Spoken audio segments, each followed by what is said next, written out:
এটা কি বলুন তো? দেখুন খুব ভালো করে।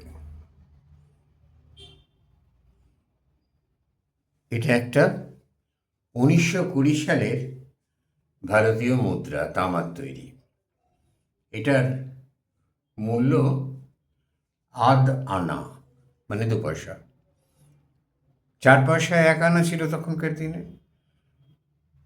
আর 16 আনায় 1 টাকা। 4 ষোলং 64, 64 পয়সায় 1 টাকা। সে ভারী সুন্দর হিসেব, পরে একদিন আলোচনা করব। তো আজকে এই পয়সাটির সঙ্গে আমাদের আলোচনা জড়িয়ে আছে। আমরা বলবো স্পাইস হোটেলের ব্যাপার। কলকাতা শহরে স্পাইস হোটেল বলে এক ধরনের ভোজনালয় পাওয়া যেত। হোটেল তো বলা যাবে না, কারণ হোস্ট কোনো ব্যবস্থা নেই। খাও চলে যাও, রেস্টুরেন্টও নয়, ভোজনালয় বলাই ভালো। কিন্তু ওরা বলতেন স্পাইস হোটেল। স্পাইস হোটেল নামটা হয়েছিল কেন? কেননা পয়সা পয়সা খাদ্য পাওয়া যেত, আর পেট চুক্তিও অনেক জায়গাতেই ছিল। যে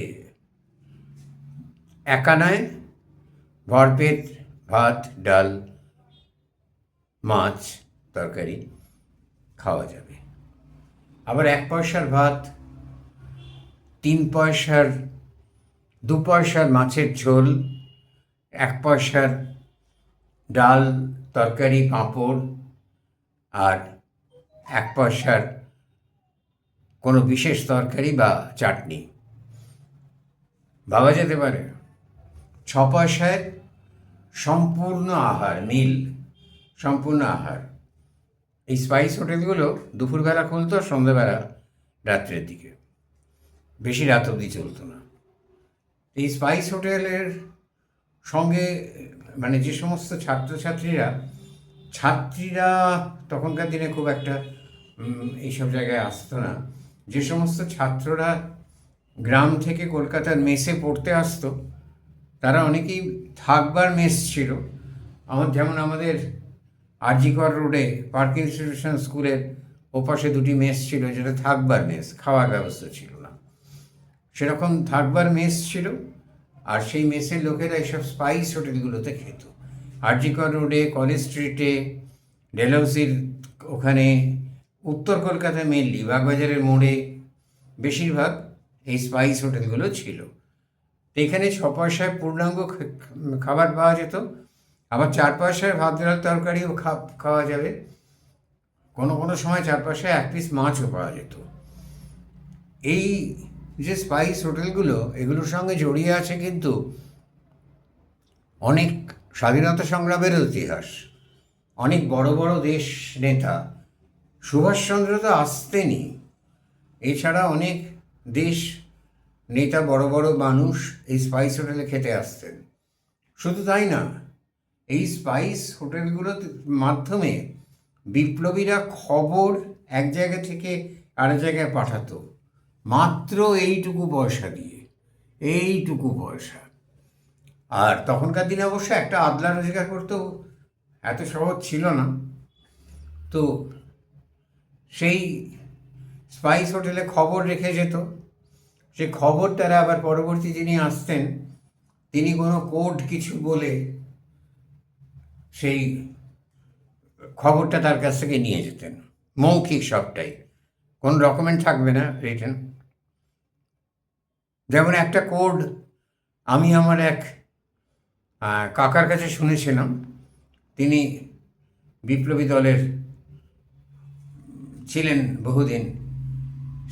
উনি বলেছিলেন একটা কোড ছিল, যেমন মুড়িঘণ্ট। মুড়িঘণ্ট আছে নাকি হে, খবর সাপ্লাই হয়ে যেত।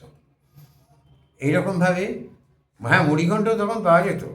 মুড়িঘণ্ট বলতে মাছের মুড়ো দিয়ে রাঁধা ছ্যাঁচড়া না, গোবিন্দভোগ চাল ভেজে দিয়ে মুড়িঘণ্ট, ঝুরঝুরে পোলাওয়ের মতো, সে ভারী টেস্টি খাবার। মুড়িঘণ্ট মানে কিন্তু এখনকার দিনে যেটা বলা হয় ওই মাছের মাথা দিয়ে রান্না, ওইটা না। পশ্চিমবাংলায় মুড়িঘণ্ট বলতে গোবিন্দভোগ চাল ঘিয়ে ভেজে, মুড়ো ঝুরঝুরে করে মুড়ো ভেজে দিয়ে তার সঙ্গে কড়া করে দিয়ে তার সঙ্গে করা হতো, আর পূর্ব বাংলায় শুনেছি সোনামুগের ডাল। সোনামুগের ডাল এখন তো দেখাই যায় না। যাই হোক, তো এরকম কোড ল্যাঙ্গুয়েজে বলতেন তারা। খেতে দেওয়া হতো কলার পাতায়, মাটিতে বসে আসন পেতে, বেতের আসন, বেতের বোনা আসন, যা ধুয়ে ফেলা যেত, এঁটো হয় না যা। কলা পাতায় খাওয়া হতো, মাটির গ্লাসে জল, অনেক সময় ড্রামের কাছে জলের বড় পাত্র থাকতো, একজন দাঁড়িয়ে থাকতো, সে জল ঢেলে দিত হাতে, অঞ্জলি করে জল খাওয়া হতো। আর পানও পাওয়া যেত এই সমস্ত খাদ্যের সঙ্গে। আর ওইখানে জলের খাবারের রান্না হতো মাটির চুলোয়। চুলো শব্দটা বুঝতে অসুবিধা হচ্ছে? চাল চুলো নেই, আমরা বলি না, চাল মানে বাড়ির চাল নেই, আর চুলো মানে হচ্ছে উনুন, মাটির উনুন। মাটির উনুনে স্পর্শদোষ লাগে না। এই স্পাইস হোটেলে যারা খেতেন বিপ্লবীরা, এদের স্পর্শদোষের ব্যাপার ছিল বলে মনে হয় না। ছিল তো নাই, তবুও যিনি করতেন তিনি, আর যারা এই স্পাইস হোটেলগুলো চালাতেন, তারা একদম মানে প্রত্যেকে মানে আপামর নির্বিশেষে প্রত্যেকেই ঠাকুরমশাই। ঠাকুরমশাই এক হাতা ভাত, ঠাকুরমশাই একটু ডাল দিত, ঠাকুরমশাই একটু শাক ভাজা, ঠাকুরমশাই একটা নেবু দিন, একটা করে নেবু, লঙ্কা নেই ঠাকুরমশাই? হ্যাঁ, নেবু লঙ্কা, উত্তর কলকাতার ভাষা। I am proud of it, এই যে আমি উত্তর কলকাতার মানুষ বলে, এই পশ্চিমবাংলার মানুষ বলে।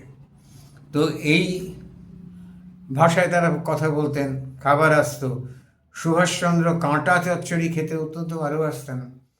সুভাষচন্দ্রের জন্য কাঁটা চচ্চড়ি আলাদা করে রাখা থাকতো কলেজ স্ট্রিটের একটি স্পাইস হোটেলে, উনি কাঁটা চচ্চড়ি খেতেন। সব থেকে কৌতূহলোদ্দীপক, এই নামটা মুখে মুখে ছড়িয়ে গিয়েছিল, স্পাইস হোটেল। আবার কিন্তু এরা খুব মানে স্বাধীনতার সঙ্গে যুক্তও ছিল এরা। যেমন দেশবন্ধু ভোজনালয়, দেশবন্ধু চিত্তরঞ্জনের নামে নয়, সাধারণভাবে দেশবন্ধু বলা হয়েছে। ভারত ভোজনালয়, তরুণ সংঘ ভোজনালয়, এরকম নানা রকম নাম থাকতো, যেগুলো ভারত মাতা ভোজনালয়, এরকম সব নাম দেয়া হতো, যেগুলোর মধ্যে একটা স্বাদেশিকতার ব্যাপার থাকতো। রান্না খুব সাধারণ, বাড়ির রান্নার মতো, কিন্তু সুস্বাদু। মশলা টশলা সবই আছে, কিন্তু হোটেলের মতো অতিরিক্ত তেল ঝাল দিয়ে একটা কৃত্রিম রান্না যা হু হু করে ঝালে শুষতে হয় আর খেতে হয়, তা কিন্তু নয়। একদম বাড়ির রান্নার মতো অতিরিক্ত সহজ রান্না। ঐতিহ্য ছিল এই হোটেলগুলোতে। কোন হোটেল কত বছর ধরে চলছে, কোন স্পাইস ভোজনালয় আর স্পাইস হোটেলটা কত বছর ধরে চলছে। দুদিনের হোটেল এগুলো নয়, গর্ব করে বলতেন হোটেল মালিক, যেগুলো দুদিনের হোটেল নয় যে আজ খাইয়ে উঠে যাবে। বসে খান, তৃপ্তি করে খান, পেট ভরে খান, যা পারেন খান, কোনো চিন্তা নেই। আর আজকে একটা বিশেষ দিন, আজকে অমুক কোনো একজন নেতার নাম করে তার বক্তৃতা ছিল টাউন হলে, আজকে পাঁপড় ভাজার ব্যবস্থা করেছি, চারটির সঙ্গে একটু পাঁপড় ভাজা। এই স্পাইস হোটেলগুলো কলকাতার ঐতিহ্য ছিল। এখনও যে একদম নেই তা না, দুটি একটি স্পাইস হোটেল বোধহয় এখনও এদিক ওদিক আছে, এখন আর খুব একটা দেখি না। তবে এখন তো আর পয়সায় খেতে দেওয়া যায় না। আর পেট চুক্তিতে খাওয়া, না, এখন বোধহয় সেটা উঠে গেছে। যতদূর জানি বেশ কিছুকাল আগে 60 টাকায় পেট চুক্তিতে খাওয়া ছিল, এখন হয়তো সেটা উঠে গেছে। এই স্পাইস হোটেল কলকাতার গর্ব। আবার আপনাদের এই দেখাই যে এই পয়সাটা, এটা আমার ব্যক্তিগত সংগ্রহ। এই পয়সা একটা পকেটে নিয়ে গেলে 6টা পয়সা একদিনের খাওয়া হয়ে যেত দিনের বেলা। এই স্পাইস হোটেলগুলো আমাদের দেশের একটা পুরনো ঐতিহ্য। নমস্কার।